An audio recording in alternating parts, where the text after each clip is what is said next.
Don pictures Akash Bhaskaran தயாரிப்பில் சுதா கொங்குரா இயக்கத்தில் சிவகார்த்திகேயன், ரவி மோகன், அதர்வா, ஸ்ரீலீலா நடிக்கும் பராசக்தி ஜனவரி 10 முதல் திரையரங்குகளில். இப்போது புதிய அறிமுகம் ஆச்சி ஹோட்டல் சாம்பார் 50 கிராம் ரூபாய் 20 மட்டுமே.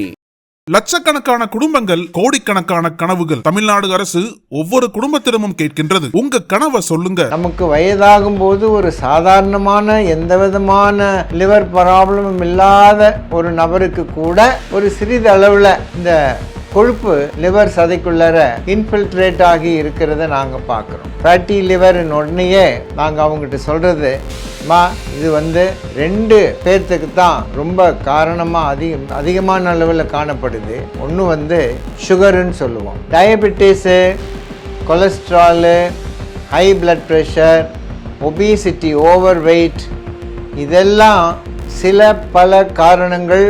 எதுக்குன்னா அந்த லிவரில் இந்த ஃபேட்டு சேருவதற்கு.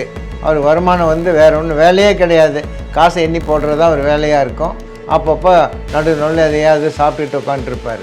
கண்டிப்பாக அவங்களுக்கு ஃபேட் எங்கே போகும்னு தெரியாமல் கடைசியில் லிவரில் போய் சேரும். அதுக்கப்புறம் ஒரு முக்கியமான ஒரு லாங் டேர்ம் காம்ப்ளிகேஷன் என்னன்னு கேட்டிங்கன்னா சிரோசிஸ் அப்படின்னு சொல்கிறோம். அதாவது அந்த லிவர் இறுகின தன்மைக்கு ஆளாகிடும், சிரோசிஸ். இப்போ நிறைய பேஷண்ட்ஸ் என்ன பண்ணுவாங்க, அந்த லிவர் பாதிப்பு உள்ளவங்களுக்கு பார்த்திங்கன்னா, ஈவன் டயபெட்டிக் பேஷண்ட்டுக்கு திடீர்னு லோ சுகர் வந்துடும். அப்புறம் செக் பண்ணி பார்த்தா அந்த லிவர் பாதிப்பு இருக்கிறது நாங்கள் கண்டுபிடிப்போம். அனைவருக்கும் வணக்கம், நான் டாக்டர் ராஜேந்திரன் பேசுகிறேன். எல்லாரும் பொங்கல் மற்றும் தமிழர் திருநாளா எல்லாத்தையும் கொண்டாடிட்டு வந்திருப்பீங்கன்னு நினைக்கிறேன். இன்றைக்கி ஒரு பொதுவான சப்ஜெக்ட் அப்படின்னு பார்க்கும்போது, இப்போ இந்த முழு உடல் பரிசோதனை வந்தாலும் வந்தது. அந்த கான்செப்டை 85 நாங்கள் ஆரம்பித்து வச்சோம். 85 95 அது இன்றைக்கி என்னமோ சொல்கிறாங்களே, பட்டி தொட்டி எல்லான்ற மாதிரி எங்கெங்கெல்லாம் ஒரு இன்வெஸ்டிகேஷன் சென்டர் இருக்குதோ அங்கெல்லாம் இந்த கான்செப்டை மிக பிரபலமாக அதை பரப்பி கொண்டு இருக்கிறோம். இது ஒரு வகையில் நல்லது தான். ஏன்னா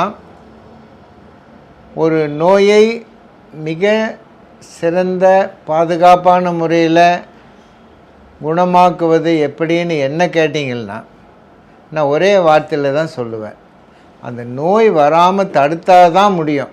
அது நோய் வராமல் தடுத்தால் தான் முடியும். அப்படின்னா அதுக்கு பேர் ப்ரிவென்ஷன். அந்த ப்ரிவென்ஷனை மனசில் வச்சு தான்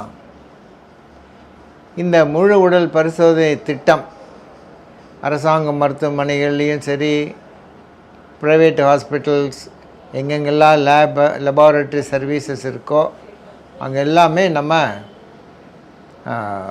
இதை அநேகமாக வெற்றிகரமாக பயனுள்ளதாக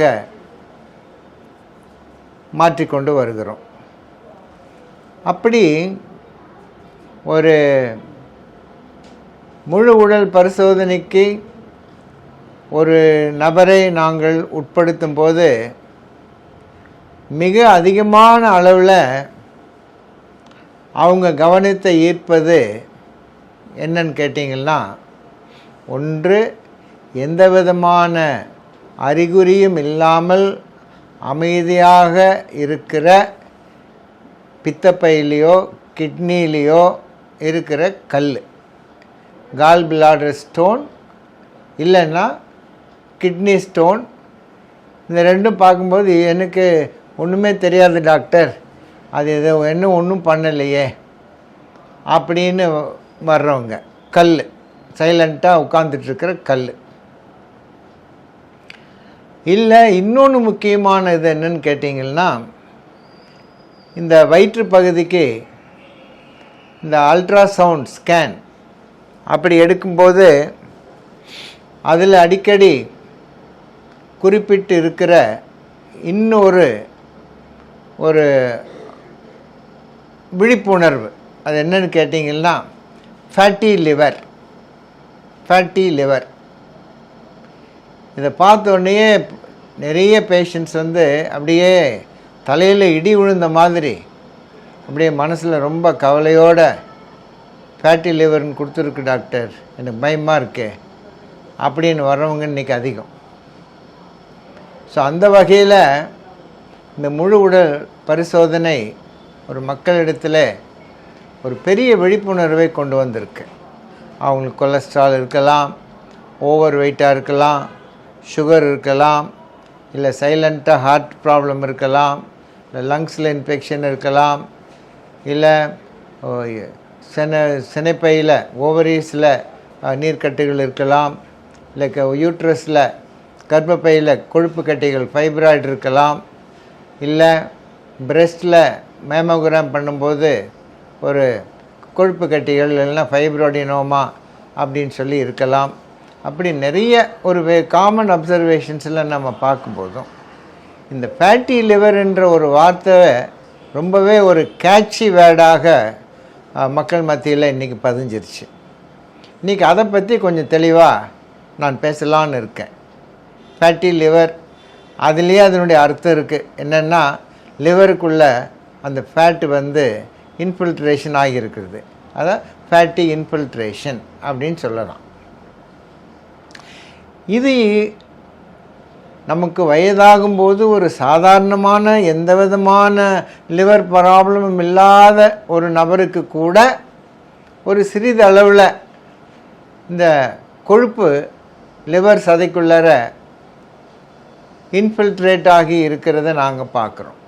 so totally the person is asymptomatic, no problem, liver function is all right அப்படின்னு சொல்லி முடிக்கிறோம்.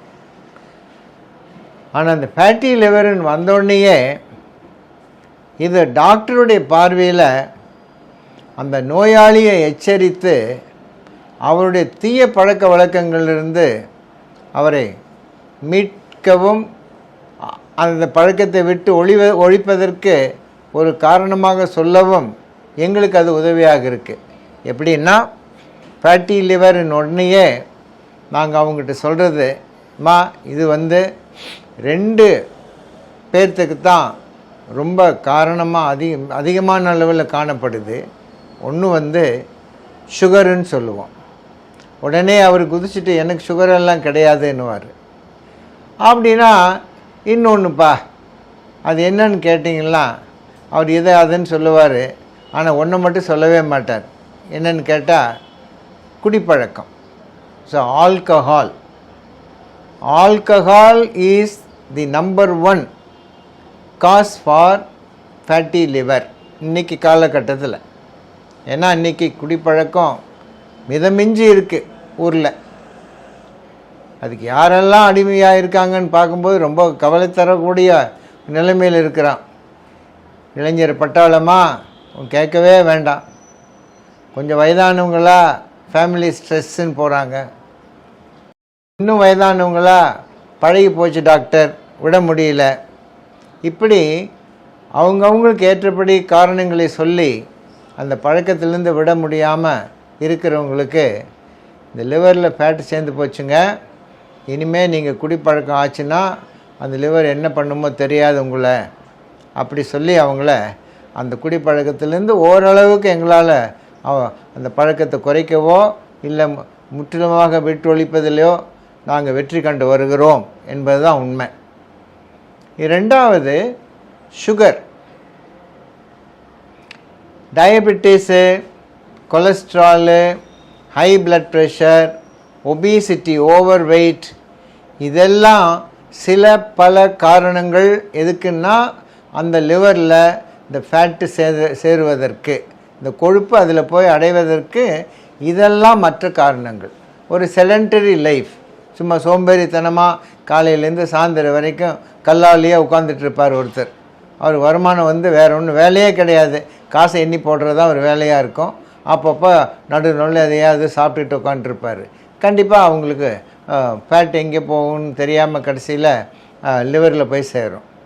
So apart from alcohol, the other causes of fatty liver are, number 1 is sugar, 2வது கொலஸ்ட்ரால், 3வது ஓவர் வெயிட் ஒபிசிட்டி, 4வது high blood pressure, 5வது sedentary life சோம்பேறித்தனமான வாழ்க்கை. இன்னும் காரணங்கள் இருக்கலாம். ஆனால் முக்கியமாக இந்த பெண்களுக்கு இதை நாங்கள் அதிகமாக பார்க்குறோம். எப்போ அவங்க குடிப்பழக்கம் இல்லாமல் இருக்கும்போது இதெல்லாம் தான் காரணமாக நாங்கள் பார்க்குறோம். இது தனியாகவோ இல்லது கூட்டு குடும்பமாகவோ வந்து அந்த லிவர் பாதிப்பை உண்டாக்குகிறது. கூட்டு குடும்பம்னு என்ன, சுகரு கொலஸ்ட்ரால் எல்லாம் சேர்ந்து இருக்கிறது தான். இது அவ்வளோ ஆபத்தா அப்படின்னு பார்க்கும்போது இது ஸ்டேஜஸை பொறுத்து. அதில் பேசிக்காக ஃபேட்டி லிவர் ஆஃப் கிரேட் 1, 2, 3 வரைக்கும் சொல்கிறாங்க. அதுக்கு மேலே போச்சுன்னா ரொம்ப சிவியர். ஈவன் 3 ரொம்ப சிவியர் தான். கிரேட் 1ஓடு நிற்கிறவங்களுக்கு அவங்க எந்த காரணமாவது ஏற்கனவே அவங்க உடம்பில் வாழ்க்கையில் இருந்தால் அதை நாம் சீர்படுத்தி கொண்டா அந்த லிவர் வந்து அந்த ஃபேட்டிலேருந்து விடுபடும். அதுக்கு பேர் ரிவர்சபிள் ஃபேஸ். அது வரைக்கும் கிரேட் 1 இருக்கிற வரைக்கும் அந்த ஃபேட்டி லிவர் வந்து நார்மல் ஆகிறதுக்கு ஒரு வாய்ப்பு இருக்குது. கிரேடு 2 and 3 போச்சுன்னா ஏற்கனவே அந்த ஃபேட்டி லிவரை உண்டாகுவதற்கு காரணமாக இருக்கிற எல்லா காரணங்களும் உடனடியாக சீர்படுத்தப்படவில்லை என்றால் கண்டிப்பாக அந்த லிவர் வந்து இன்ஃப்ளமேஷன் ஆகும், அப்புறம் வீங்கி போகும், அதுக்கப்புறம் இறுகி போயிடும். அதுக்கப்புறம் ஒரு முக்கியமான ஒரு லாங் டேர்ம் காம்ப்ளிகேஷன் என்னன்னு கேட்டிங்கன்னா சிரோசிஸ் அப்படின்னு சொல்கிறோம். அதாவது அந்த லிவர் வந்து இறுகின தன்மைக்கு ஆளாகிடும். சிரோசிஸ் ஆஃப் தி லிவர் அப்படியே ஷ்ரிங்க் ஆகிடும். முதல்ல வீக்கமாக இருக்கும், அப்புறம் நாளடைவில் வந்து அது சுருங்கி இறுகி போயிடும். ஸோ இந்த இனிஷியலாக ஃபேட்டி லிவர், ஃபேட்டி இன்ஃபில்ட்ரேஷன், அப்புறம் ஃபைப்ரோசிஸ், அப்புறம் சிரோசிஸ், அதுக்கப்புறம் அதனுடைய காம்ப்ளிகேஷன்ஸ், இப்படி நிறைய ப்ராப்ளங்கள் இருக்குது. ஸோ ஆல்கஹால் இல்லாத ஒரு ஃபேட்டி லிவருக்கு பேர் நான் ஆல்கஹாலிக் ஃபேட்டி லிவர் டிசீஸ்.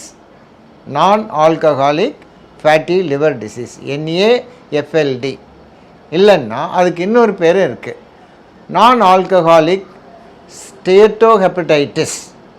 அதாவது ஸ்டேட்டோம்னா ஃபேட்டு, ஸ்டேட்டோரியா அப்படின்னா அதுக்கு ஃபேட்டி, அதனால் பாதிக்கப்படுற அந்த லிவர் ப்ராப்ளம். இதில் ஆரம்பத்தில் அந்த இன்ஃப்ளமேஷன் இருக்காது. ஸ்டேஜ் 1ல், கிரேட் 1ல் அது மைல்டு வெரைட்டி. ஆனால் என்றைக்கு அந்த லிவரில் இந்த கொழுப்பு கலந்து அந்த லிவர் செல்ஸுக்கும் இதுக்கும் ஒரு இன்ஃப்ளமேஷன் டெவலப் ஆகுதோ அப்போ வந்து அந்த லிவரினுடைய வேலை திறமை வெகுவாக தொடர்ந்து அது குறைபட்டு கொண்டே வரும். அதாவது progressive deterioration of the liver function. இதனுடைய பாதிப்பு என்னென்னா என்ன வேணாலும் வரலாம். ஏன்னா liver is the main organ, like it's a junction box மாதிரி அது. அதனால் நிறைய ஃபங்க்ஷன்ஸ் இருக்குது லிவருக்கு. எல்லா ஃபங்க்ஷன்ஸும் வந்து கொஞ்சம் கொஞ்சமாக பாதிக்கப்படும். ஸோ லிவர் பார்த்திங்கன்னா அது இந்த முக்கியமான இந்த protein that to the albumin fraction of the protein, அது வந்து 100% வந்து இந்த லிவர்னால தான் ப்ரொடியூஸ் பண்ணப்படுது. ஸோ அது குறைய ஆரம்பிக்கும். So there will be protein deficiency. அப்புறம் இதனால் இந்த கிளாட்டிங் ஃபேக்டர்ஸ், பிளேட்லெட்டு இதெல்லாம் உற்பத்தி செய்கிறதுக்கு முக்கியமான உறுப்பாக இன்றைக்கி இருக்கிறது வந்து லிவர். இன்றைக்கி இல்லை, எப்பவுமே. அப்புறம் இந்த ஃபேட் சால்யூபிள் வைட்டமின்ஸ் அப்படின்னு சொல்கிறோம். Vitamin A, D, E and K இதெல்லாம் சேர்த்து வைக்கிற ஒரு உறுப்பாக இந்த லிவர் இருக்குது. So storage organ. அதே மாதிரி குளுக்கோஸையும் அது சேர்த்து வைக்கும் in the form of glycogen. So glucose will be stored in the liver as glycogen. அப்புறம் all the vitamin B12, iron, folic acid இதெல்லாமே வந்து ட்ரேஸ் எலிமெண்ட்ஸ். அதில் லிவரில் காப்பர் இதெல்லாம் சேர்க்க வைக்க முடியாத பொருளே கிடையாது. அந்த அளவுக்கு லிவர் வந்து தாராளமாக தனக்குள்ள அந்த எல்லா பொருளையும் அடக்கி வச்சுக்கிட்டு இருக்கு. இந்த அளவுக்கு ஒரு உன்னதமான பணியை செய்து கொண்டிருக்கிற இந்த லிவரை இந்த கொழுப்பு போய் கொஞ்சம் கொஞ்சமாக அதனுடைய வேலை திறமையிலிருந்து அதை பாதிப்பை ஏற்படுத்தி கொண்டே வரும். அப்புறம் என்ன ஆகும்னு சொன்னால் ப்ளீடிங் மேனிஃபெஸ்டேஷன்ஸ் வரலாம். அதாவது இரத்த கசிவு ஏற்படுற இது வரலாம். இப்போ நிறைய பேஷண்ட்ஸ் என்ன பண்ணுவாங்க, இந்த லிவர் பாதிப்பு உள்ளவங்களுக்கு பார்த்திங்கன்னா ஈவன் டயபெட்டிக் பேஷண்ட்டுக்கு திடீர்னு லோ சுகர் வந்துடும். அப்புறம் செக் பண்ணி பார்த்தா அந்த லிவர் பாதிப்பு இருக்கிறது நாங்கள் கண்டுபிடிப்போம். ஓ, இந்த லிவர் இஸ் அ பேரங்கெமல் டிசீஸாக இருக்கும். இப்போ லிவர் வந்து சுருங்கி போச்சு, அதனால் அந்த சுகரை சேர்த்து வைக்க முடியல. எனவே அந்த நபர் வந்து லோ சுகருக்கு அடிக்கடி ஆளாவார். அப்படி அதே மாதிரி தான் இந்த கிட்னி ப்ராப்ளத்தில் இருக்கிறவங்களுக்கும், இல்லை உள்பகுதியில் உடம்புல நம்ம கண்ணுக்கு தெரியாத ஒரு கேன்சர் ப்ராப்ளம் இருக்கிறவங்களுக்கும் இந்த சுகர் அடிக்கடி குறைஞ்சி போகும். ஸோ இந்த லிவர் வந்து ரொம்ப முக்கியமான உறுப்புங்க. ஆனால் அதில் இந்த மாதிரி இந்த நான் ஆல்கஹாலிக் ஃபேட்டி லிவர் டிசீஸ் அப்படின்னு வரும்போது இது எதனால் ஏற்படுறது அப்படின்ற காரணங்களை நான் ஏற்கனவே சொல்லிட்டேன். முதலாவது அதை கரெக்ட் பண்ணணும். ஸோ சுகர் பேஷண்ட்டு வந்து எவ்வளோக்கு எவ்வளவு சீக்கிரமாக அந்த சுகரை வந்து நார்மல் கொண்டு வர்றது ஒரு ஆக்டு. ஆனால் அதிலே மெயின்டைன் பண்ணணும், அதுதான் முக்கியம். So journey is more important. அதே மாதிரி கொலஸ்ட்ரால் இருந்தால் நல்லா குறைச்சி வைக்கணும். உடற்பயிற்சி தேவை கண்டிப்பாக. தினமும் அட்லீஸ்ட் ஒரு 30 to 40 minutes பிரிஸ்காக வாக்கிங் போகணும், இல்லை ஜாகிங் போகலாம். அந்த மாதிரி அதே மாதிரி டயட்லேயே நம்ம கொஞ்சம் கண்ட்ரோல் பண்ணணும். So controlling of high blood pressure, cholesterol, over weight, அப்புறம் சுகர் அஃப்கோர்ஸ், இதெல்லாம் நம்ம எவ்வளோக்கு எவ்வளோ நம்ம கண்ட்ரோலாக நம்ம அதை கொண்டு வர்றோமோ அந்த அளவுக்கு அந்த fat infiltration into the liver வந்து குறைய ஆரம்பிச்சிடும். ஸோ ஒரு கட்டத்தில் அந்த லிவரும் நார்மல் ஆகிறதுக்கு வாய்ப்பு இருக்குது.